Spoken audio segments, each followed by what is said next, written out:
दोस्तों आज हम बात करने जा रहे हैं दुनिया के सबसे बड़े ज्वालामुखी मौना लुआ के बारे में जो हवाई द्वीप पर स्थित है। दोस्तों अगर वीडियो पसंद आए तो लाइक और चैनल को सब्सक्राइब जरूर करें। चलिए वीडियो शुरू करते हैं।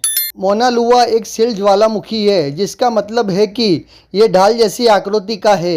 इसकी ऊंचाई 13,681 फीट है, लेकिन समुद्र तल से इसकी वास्तविक ऊंचाई लगभग 30,000 फीट है, जो इसे पृथ्वी का सबसे ऊंचा ज्वालामुखी बनाता है।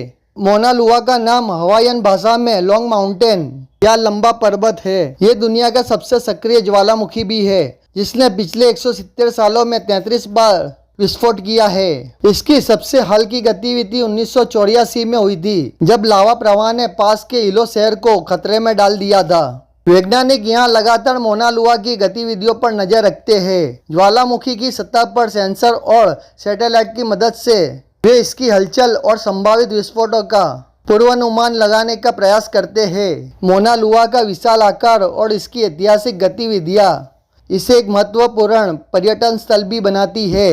यहाँ ट्रैकिंग और हाइकिंग के लिए कई रास्ते हैं जहाँ से आप इसे अद्भुत प्राकृतिक संरचना की सुंदरता को निहार सकते हैं। मौना लुआ केवल एक ज्वालामुखी नहीं है बल्कि एक प्रकृति की अद्भुत शक्ति और सुंदरता का प्रतीक है। अगर आपको वीडियो पसंद आया तो प्लीज़ लाइक और चैनल को सब्सक्राइब जरूर करें। कल मिलेंगे एक ऐसे ही नई वीडियो के साथ।